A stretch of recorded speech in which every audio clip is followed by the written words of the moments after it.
Welcome to the deep dive. Today, we're tackling a pretty common challenge in manufacturing, right? Mm. How do you actually machine the really, really big stuff? We're going deep into the core differences between gantry machining centers and those vertical machining centers, the VMCs that you might be more familiar with. Yeah, the ones you see more often, maybe. Exactly. So if you've ever wrestled with a part, the size of a car hood, maybe heavier than an engine block, or even if you're just fascinated by these absolute titans of the machining world, well, stick with us. And the first thing you notice, really, is just the fundamental architecture. It's quite different. How so? Place the gantry machining center like this. Yeah.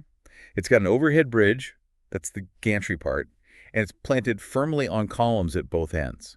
So it's this robust kind of enclosed structure. Okay. Now, picture a VMC. It usually has that open C-frame design, right? Ah. With the spindle just hanging off a single column. I see the difference. And this isn't just, about how they look. It Mhm. fundamentally dictates what each machine can actually do. Right. So a VMC, that's like your versatile workhorse for general manufacturing, smaller parts maybe. Pretty much, yeah. But when you're talking like the massive scale of aerospace, imagine milling parts for giant aircraft wings. Huge parts. Or shipbuilding, or even making those enormous molds for, say, heavy equipment manufacturing. That's where this gantry design really comes into its own. Absolutely. It's purpose-built for that kind of unwavering stability and accuracy, but across these truly massive dimensions. Okay, let's unpack that a bit. What's the primary advantage of that overhead gantry structure when you're facing these, well, monster workpieces? Well, if you've ever, felt your machine kind of shudder or seen your accuracy start to drift when you're machining something really substantial on a, let's say, more conventional setup, Yeah, I think people can relate to that. this will definitely resonate. The main advantage, hands down, Yeah. is rock-solid stability and just inherent rigidity. That dual column bridge-like frame, Mm-hmm. it creates an incredibly stiff platform. Stiffer than the C-frame, obviously. Much stiffer.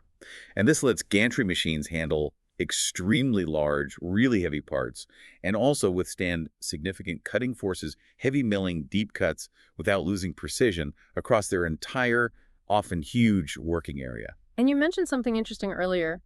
Sometimes the part doesn't even move. That's right. In many gantry designs, the huge workpiece stays completely stationary during machining. A stationary multi-ton part. Wow, that sounds like it could solve a whole heap of problems. It really can. So how does this structural integrity, this stiffness, actually give you that tangible edge in practice? Okay, think of it like this.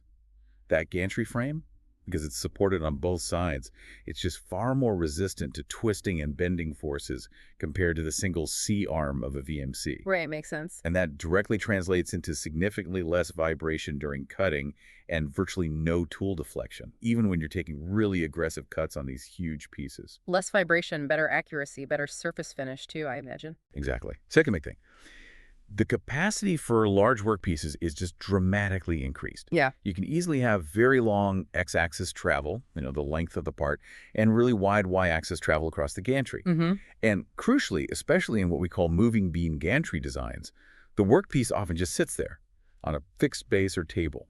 So the actual weight of the part becomes much less of a limiting factor compared to a VMC, where you're physically moving that heavy part around on the table. Ah, okay, so the machine moves, not the giant part. Often, yes. Yeah. These machines are truly built for parts that would simply overwhelm, well, pretty much anything else. And that fact, the workpiece often staying put, that must simplify things quite a bit, right? Absolutely. Yeah. In many gantry setups, particularly those moving beam types we mentioned, the machine itself, the gantry structure, moves around the stationary part. Okay. This makes fixturing, clamping the part down much simpler and often more secure. Mhm. It also reduces the chances of errors creeping in from trying to move these enormous weights accurately. Less inertia to fight. Precisely. And think about loading and unloading. With a stationary base, using cranes to get these massive components in and out becomes much, much easier. Good point, accessibility. Yeah. Plus, that open space under the gantry often gives you excellent access. And on those really big tables, sometimes you can even set up multiple smaller parts or maybe different machining operations side by side. Mm-hmm. That can really boost your efficiency. Right, batch processing on a huge scale. You could. And finally, maybe most importantly for some applications, that inherent stability allows gantry machines to consistently hold incredibly tight tolerances.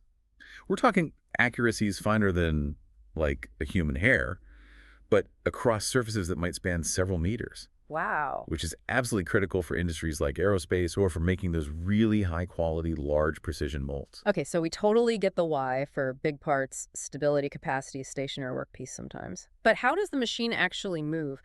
How do the X, Y, and Z axes typically operate on a gantry compared to, say, a VMC? It sounds like a different kind of choreography. It's a slightly different dance, you could say.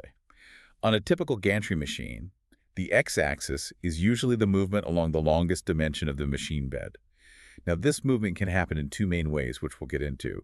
Either the entire gantry structure moves along rails, The whole bridge moves. yes, or in other designs, the table holding the part moves underneath a fixed gantry. That's the X. Okay. The y-axis is then the spindle assembly, which is mounted on a kind of carriage or saddle, moving side to side across that gantry bridge, the crossbeam. Across the top. Right. And the z-axis is the one most people recognize. That's the vertical up and down movement of the spindle itself, the ram carrying the tool. So it's a different way of distributing the motion compared to a VMC, where the table usually handles two directions of travel. Exactly. Think about your standard VMC. Hmm.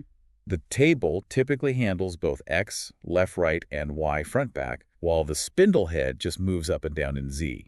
Let's call it the gantry advantage here in terms of motion, is really how it deals with these very large, heavy parts. Trying to rapidly and accurately accelerate and decelerate a multi-ton workpiece in both X and Y, the way a VMC table does. Yeah. Well, that creates massive inertia. Like trying to quickly steer a loaded cargo ship versus a speedboat. That's a great analogy. Mm-hmm. It's just far more efficient and ultimately more stable for large-scale operations to move the relatively lighter gantry structure itself over the part in that moving beam design, or to move just the spindle assembly across a stationary or maybe slower moving table in a fixed beam design. Got it. Plus, remember those dual columns supporting the bridge? They provide crucial, rigid support for those Y and Z axis movements that have to span the entire width of that potentially very large work area. No sagging, no twisting across the span. Okay, that makes sense. Now, you've mentioned moving beam and fixed beam a few times. Let's dig into that. What is the key difference between these two main types of gantry machines? All right, this is a really important distinction because it affects performance, cost, footprint, everything. These are the two primary architectural approaches. Okay. With a moving beam gantry, sometimes people just call it a moving gantry, the entire overhead structure, gantry bridge itself, including the crossbeam and spindle, moves along the main x-axis rails. The workpiece sits on a fixed table or even just a foundation below. So the whole top structure travels. Correct. Now, with a fixed beam gantry, sometimes called a moving table design, that main gantry structure, the bridge stays completely stationary. It's fixed. Instead, the work table carrying the workpiece moves back and forth underneath it along the x-axis. Ah, okay. So 1, top moves, bottom fixed. 2, top fixed, bottom moves, clear. What are the practical implications, the pros and cons of each approach? Let's start with the moving beam, the moving gantry type. These are generally your go-to machines when you're dealing with truly enormous or incredibly heavy workpieces. Things where moving the part itself is just impractical or even impossible. Like those aerospace structures or ship sections we mentioned? Exactly. Or very, very large molds. A huge advantage here is that you have virtually unlimited workpiece weight capacity, theoretically, because the part just sits on a stable fixed base. The length, x-axis, can also be made extremely long relatively easily. They can also be surprisingly space efficient in terms of the floor area they occupy relative to the actual machining envelope they provide. And perhaps counterintuitively, for very, very long x-axis requirements, they can sometimes be more cost-effective to build than a moving table design of the same length. Interesting. Any downsides? Well, moving that entire heavy gantry structure back and forth introduces significant inertia, as we touched on. This can limit the maximum acceleration and deceleration rates, potentially impacting cycle times on jobs with lots of short moves. Okay, dynamics might be lower. Potentially. Also, maintaining perfect geometric accuracy, keeping everything perfectly square and aligned over very long travels of that heavy moving structure, can be technically demanding and require diligent maintenance. And just structurally, they might offer slightly less absolute rigidity compared to a fixed beam design, which could be a factor in extremely heavy cutting scenarios on certain materials. So, summary for moving beam, Best for absolute monsters in size and weight, maybe less dynamic. That's a good way to put it. If your priority is wrestling multi-ton behemoths, the moving beam is often the undisputed champion. Got it. What about the other side, the fixed beam or moving table variety? Where do they shine? Fixed beam designs really excel when your top priorities are maximum precision and potentially higher dynamics, faster acceleration, quicker cycles on parts that are still large, but maybe not quite in that super heavyweight class. Think high precision molds, complex automotive dies, or general manufacturing that needs very high accuracy on medium to large components. So precision is the key word here. Often, yes, because the main beam structure is fixed, solid, and doesn't move. They generally offer superior inherent rigidity and stability. This usually leads to less vibration during cutting and potentially higher achievable accuracy and better surface finishes. And the fact that you're moving the work table, which might still be heavy but usually less massive than the entire gantry structure, can allow for faster acceleration and deceleration, potentially shortening cycle times. Okay, faster potentially, more rigid. What are the trade-offs? The big one is workpiece limitation. Your maximum workpiece size and, critically, weight are strictly limited by the capacity of that moving table and the power of the drive system moving it. You certainly can't put a 50-ton part on a table designed for 20 tons. Right, obvious physical limit. Exactly. They also typically require considerably more floor space. Why? Because you need enough room for the entire table to travel its full x-axis distance. If you have 10 meters of x travel, you need roughly 20 meters of floor length plus clearance. Ah, the table has to slide out completely. Makes sense. Yep. And often, the initial purchase cost for a fixed beam gantry can be higher compared to a moving beam of similar work envelope, partly due to the more complex and robust table drive mechanism required. So, fixed beam, ultimate precision and potentially speed on manageable large parts, but needs more space and has strict weight limits. That captures it well. Yeah. If hairline accuracy and maybe faster cycles on sizable but, let's say, manageable parts are your holy grail, the fixed beam's rock-solid stability is often your best bet. Okay, so it's definitely not just about buying the biggest machine you can find. There's some real strategic thinking needed to pick the right type of gantry center for your specific needs. Absolutely. So if someone's considering this kind of major investment, what are the absolute key factors they should be weighing up? Like a checklist. Definitely need a checklist for this. It's a major decision. First and foremost, you have to nail down the maximum dimensions and, crucially, the weight of your typical and maybe your future work pieces. Start with the parts, always. That information alone will immediately give you a strong indication of the required X, Y, and Z travel. And it will often point you pretty clearly towards whether you need the almost unlimited weight-bearing capacity of a moving beam, or if a fixed beam design can handle your size and weight range. Makes sense. What's next? Closely linked to that is the level of accuracy and precision you absolutely must achieve. What are your tolerance requirements? If you're working with extremely tight tolerances, say in mold making or aerospace, the potentially superior inherent rigidity of a fixed beam might become a stronger factor in your decision. Right, rigidity equals precision. Generally, yes. Then think about the type of material you'll be machining most often. If you're frequently cutting very hard metals, like tool steels or exotic alloy. Things that push back. Exactly. That often benefits from the increased rigidity and potentially higher spindle power and torque that fixed beam designs can sometimes offer more easily. Lighter materials like aluminum offer more flexibility and machine choice, of course. And don't forget the complexity of your parts. Are you doing simple 3-axis work, or do you need simultaneous 4- or 5-axis machining for complex contours? You need to ensure that both the machine structure and its control system can fully support the necessary capabilities. Not all gantries are created equal in this regard. Good point. Basic specs plus capability. What else should be on this essential checklist? You absolutely need to carefully evaluate your spindle requirements. What kind of horsepower, rotational speed, RPM, and torque do you need? What type of tool interface or taper is best for your applications? These need to match the materials you cut and the types of operations, roughing, finishing, drilling you'll be doing. Match the spindle to the job. Critically important. Yeah. Then think about production volume and potential automation needs. If you have high volumes of parts that fit within the size limitations of a fixed beam, its potentially faster cycle times might be a significant advantage. Speed matters for volume. It does. Or, regardless of the beam type, you might need to integrate specific automation features like high-capacity automatic tool changers, ATCs, or pallet changing systems to maximize throughput and minimize setup times. Okay. Automation potential. Then, There's the very practical consideration of your available factory floor space. We talked about this, remember? Fixed beam designs with their long-moving tables can take up significantly more real estate for a given x-axis travel, compared to moving beam types, which tend to be more compact relative to their large working area. Don't forget where you're going to put it. Definitely measure twice. And of course, budget is always a major factor. Fixed beam machines often carry a higher initial price tag, but maybe offer better long-term precision retention. Moving beam types can sometimes be more cost-effective to purchase, especially when you need extremely large machining envelopes. But you need to consider the total cost of ownership. Initial cost versus lifetime value. Exactly.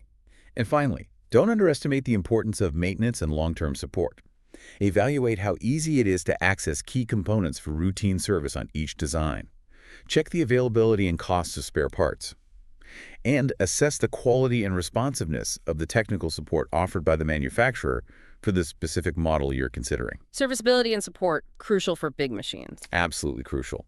So carefully weighing all of these factors, workpiece, accuracy, materials, complexity, spindle, volume, space, budget, and support against your specific production goals. Good. That's what will ultimately lead you to the right gantry machining center, whether it's a moving beam or a fixed beam, that will provide the best value and performance for your unique needs over the long haul. Okay, so definitely a much more nuanced decision than just looking at the overall size specs. A lot to consider there. So maybe let's try and bring it all together. What's the key message, the main takeaway for our listeners today from this deep dive? I think the core thing to remember is the fundamental structural advantage of a gantry machining center. It all comes back to that robust dual-column overhead bridge design. The defining feature. Right. That structure provides the essential stiffness and stability needed to accurately machine very large and very heavy parts. Something a traditional C-frame VMC, by its very nature, just can't reliably match at those scales. Mm-hmm. And within that gantry world, it's really crucial to understand the trade-offs between the two main flavors.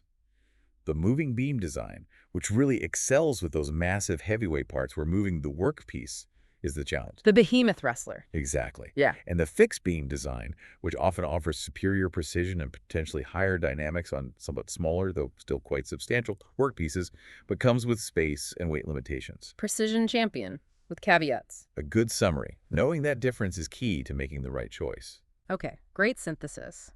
So for everyone listening, as you're thinking about your own manufacturing processes and challenges, maybe think beyond just the current size and weight of the parts you normally handle. Look at. Yeah, what about potential future projects? Could taking on larger scale manufacturing, maybe bigger contracts, be possible if you had the right equipment?